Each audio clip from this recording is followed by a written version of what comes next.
All right, co-main event in the featherweight division. Good to have a guy who is ranked, who will take on all comers, regardless of ranking. Enter 13th ranked featherweight Dan Ige.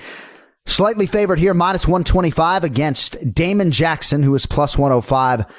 Got to shout out my guy, Damon Jackson. I love both of these guys and their coaches, Saif Saud and Eric Nixick. But how about Damon Jackson? Criminally underappreciated body of work as a mixed martial arts athlete in the UFC, out of the UFC. This is a fight he pursued on his own. Fought 3 times last year in 2022, won all of them, couple finishes. He's won 4 in a row.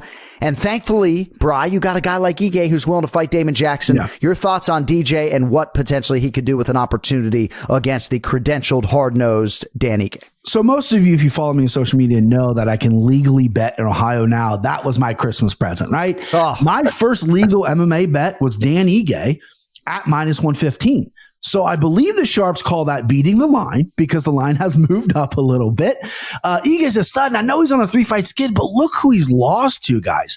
The top of the line. And if you don't get knocked out by Josh Emmett, you're built different, right? I mean, this guy, Dan Ige, has a good win, some ugly losses, but he's right there. I don't know if he's championship quality, but he's right there. And he can make that turn. He looks to be in phenomenal shape.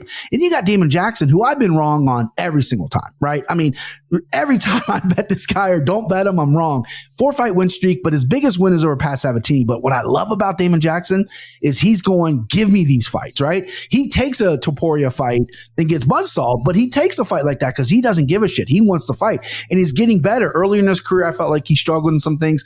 His grappling is getting better. His cardio is elite. His toughness is elite. But man, I like Dan Ige big here, boys. I just see this line. I've already betted him, and if the line moved in my favor, I'll bet him more. I think I've mentioned Topuria. I think Topuria made a blueprint of how to beat Jackson.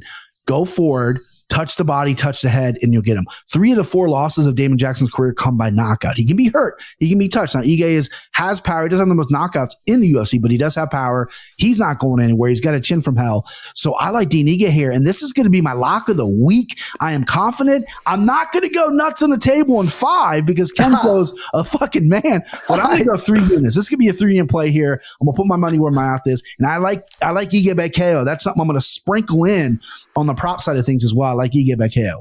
All right, essentially, so you guys know, so that's a $375 wager on Dan Ige to yield 300, and for Ken Flo, $550 on Ketlin Vieira to win 500 for the lock of the week.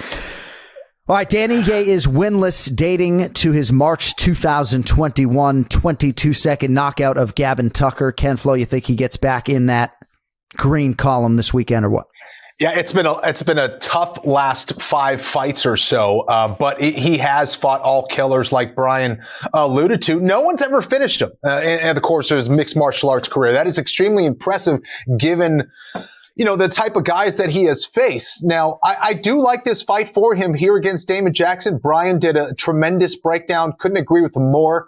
The way you get Damon Jackson out of there, if you can, is to pursue him, back him up, get him on his back foot, and come with a lot of pressure with your hands. And if he does that, Dan Ige, we've seen him knock out very good fighters in the past. That's where Dan can win this fight. So I have Dan here as well, John.